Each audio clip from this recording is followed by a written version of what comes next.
அண்மை செய்தியை பார்த்து கொண்டிருக்கிறோம். தென்காசி மாவட்ட பகுதிகளில் சட்டவிரோதமாக செயல்படக்கூடிய கல்குவாரிகள் தொடர்பாக வழக்கு தொடரப்பட்டிருக்கிறது.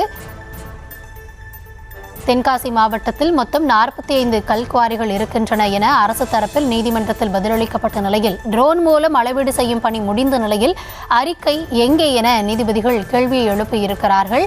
முன்னதாகவே தென்காசி மாவட்டத்தில் இருக்கக்கூடிய சட்டவிரோத குவாரிகள் மீது நடவடிக்கை எடுக்க வேண்டும் என்பதை வலியுறுத்தி வழக்கு தொடரப்பட்டிருந்த நிலையில் அந்த வழக்கில் நீதிமன்றம் பல்வேறு கேள்விகளை எழுப்பியிருக்கிறது. அது தொடர்பான அண்மை செய்தியை பார்த்து வருகிறோம்.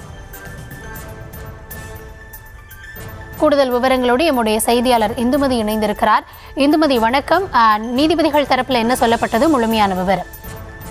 வணக்கம் கௌதமி. தென்காசி மாவட்டம் புலியரை சேர்ந்த ஜமீன் உயர்நீதிமன்ற மதுரை அமர்வில் மனு ஒன்றினை தாக்கல் செய்திருந்தார். அதில் தென்காசி மாவட்ட கல்குவாரிகளில் அனுமதி பெற்ற அளவை காட்டிலும் அதிக அளவில் கற்கள் வெட்டி எடுக்கப்பட்டு கேரள மாநிலத்துக்கு கனரக வாகனங்களில் கொண்டு செல்லப்படுகிறது எனவும் பல குவாரிகள் சட்டவிரோதமாக செயல்படுகிறது எனவும் இதனால் தமிழக அரசுக்கு பெரிய அளவில் வருவாய் இழப்பு ஏற்பட்டு வருகிறது. எனவே தென்காசி மாவட்ட கல்குவாரிகளின் ட்ரோன் மூலம் ஆய்வு நடத்தி உரிய நடவடிக்கை எடுக்க உத்தரவிட வேண்டும் என வழக்கினை தாக்கல் செய்திருந்தார். இந்த வழக்கானது நீதிபதிகள் அனிதா சுமத் மற்றும் குமரப்பன் அமர்வு முன்பாக இன்று விசாரணைக்கு வந்தது. அதில் அரசு தரப்பில் தென்காசி மாவட்டத்தில் மொத்தம் 45 கல்குவாரிகள் உள்ளன. மேலும் ட்ரோன் மூலமாக அளவீடு பணிகள் முடிவடைந்துள்ளது என தெரிவிக்கப்பட்டிருந்தது. அப்போது நீதிபதிகள் ட்ரோன் மூலம் அளவீடு பணி முடிந்திருந்தால் அறிக்கை எங்கே என கேள்வி எழுப்பினர். அதனைத் தொடர்ந்து அறிக்கை விரைவில் தாக்கல் செய்யப்படும் என தெரிவிக்கப்பட்டிருந்தது.